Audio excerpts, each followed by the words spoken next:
عرب کے اندر ایک عورت رہا کرتی تھی جس کا نام تھا جعفر۔ بڑی سخیہ، بڑی فراخ دل تھی، خرچیلی عورت تھی، لوگوں کے درمیان یوں تقسیم کیا کرتی تھی کہ دائیں ہاتھ نے جو دیا وہ بائیں تک کو خبر نہ ہوئی۔ تو کہتے ہیں کہ اس کا گزر کسی ایک راستے سے ہونے لگا، تو اس راستے کے قریب، اس کے راستے کے کنارے تو اندھے بیٹھے ہوتے تھے، اور یہ جب وہاں سے گزرتی تو لوگوں کو سخی ہوئی تھی تو سخاوت کیا کرتی تھی، تو یہ دونوں اندھے بیٹھ کر کے صدا لگایا کرتے تھے۔ ایک کہتا تھا اللہ مجھے اپنے فضل سے کچھ عطا فرما، دوسرا کہتا تھا مجھے جعفر کا بچا ہوا فضل عطا فرما۔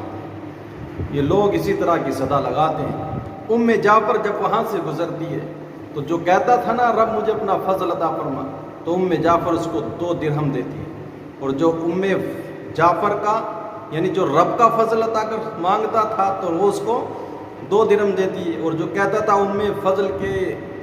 جعفر کے فضل سے مجھے عطا فرما، تو جعفر اس کو ایک بھنی ہوئی مرغی دیتی ہے۔ چلتا رہا یہ سلسلہ، 10 روز بیت گئے۔ 10 دن کے بعد یہ جعفر نامی عورت اس اندھے کے پاس آتی ہے جو جعفر کا فضل طلب کیا کرتا تھا، تو آ کر کے اس سے پوچھا تمہارے پاس 100 دینار جمع ہو گئے، 100 درہم؟ وہ کہنے نہیں تو مجھ کو تو صرف بھنی ہوئی بکری ملا کرتی ہے۔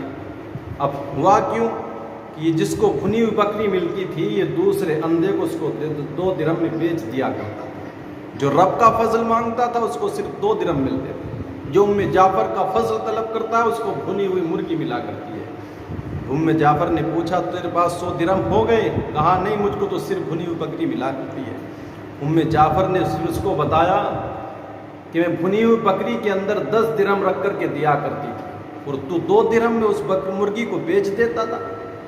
تو پھر کہنے لگا ہائے میری بدبختی، میری کنجوسی اور میرے لالچ نے مجھے تباہ و برباد کر دیا، اگر میں کاش ایسا نہ کرتا تو آج 100 درہم میرے پاس ہوتے۔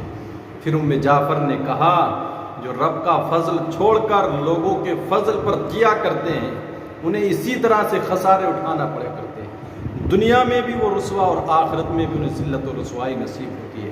اور جو رب کے فضل پر مطمئن ہوتے ہیں رب ان کو رحمتیں برکتیں عطا فرماتا ہے۔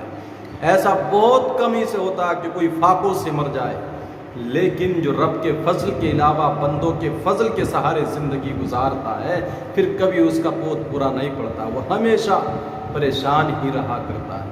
اس لیے رب کے فضل پر مطمئن رہو، وہ رب تمہیں ہمیشہ ہر ضرورت کو پورا کرنے والا ہے، ہر حال میں ہمارا کفیل ہے۔ لوگوں کے فضل پر زندگیاں نہ گزارو ورنہ خسارے کا سودا کرو۔